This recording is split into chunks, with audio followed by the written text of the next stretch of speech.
my last name isn't my real last name, and by that I mean my mom legally changed my name to my stepdad's last name, which is probably the reason all of this stuff occurred. My belief, and that's my own fault. Like, I didn't want to have her carry on my last name because it's not my last name, and I didn't want my father's last name either because he wasn't there, and so I wanted to carry on my grandpa's last name because my grandma raised me, and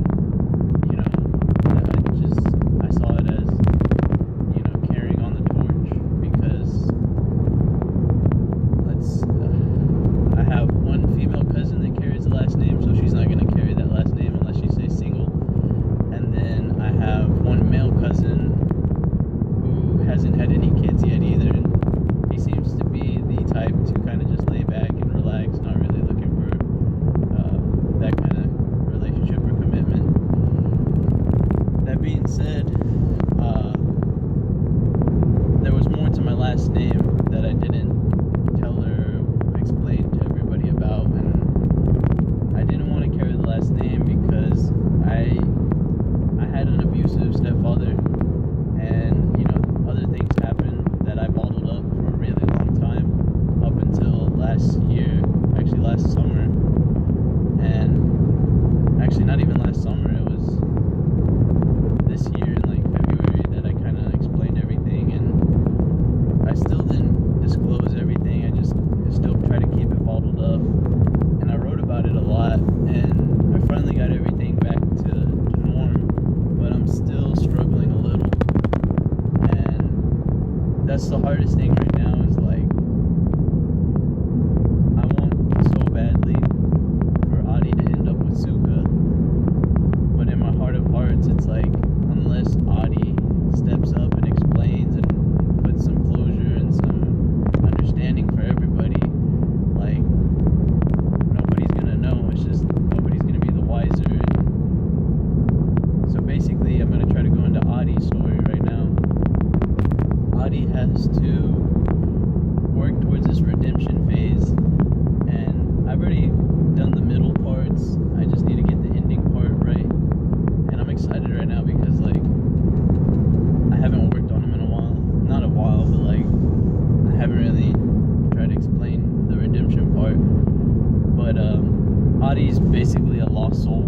He just bounces all around, and Suka's this grounded soul, and Adi needs Suka to finish his story, but Suka is so scared that Adi is just going to repeat what happened in the past, but Adi can't explain that there's more to everything than meets the eye, and one of the big things is Adi is still very loyal to her. He just is. He doesn't know why, and he doesn't second guess it. It's just in Adi's mind, he perceived that to be that was going to be it. She was going to be the last one for him. And things happen. People voice their opinions, and Adi's always taking people's opinion to heart. But after a while, Adi just stops giving a fuck. It's plain and simple. He just stops caring what people say, and he starts doing his own thing. And he's slowly seeing it, but at the same time, it's he still has to prove himself. And one of the big things that I think will be able to prove himself is when he establishes everything. And it's going to take a lot of work and time, but I think over time I'm going to be able to get all this out. And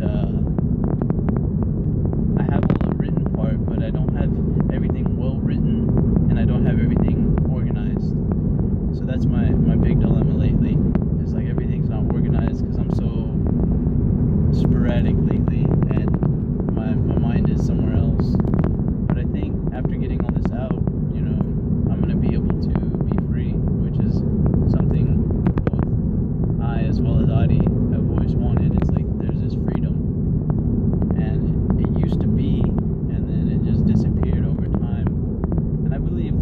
shackles you, like in every regards, like work, family, your dreams, even your own dreams can shackle you because you have a taste for something else that you believe is possible yet you haven't achieved yet.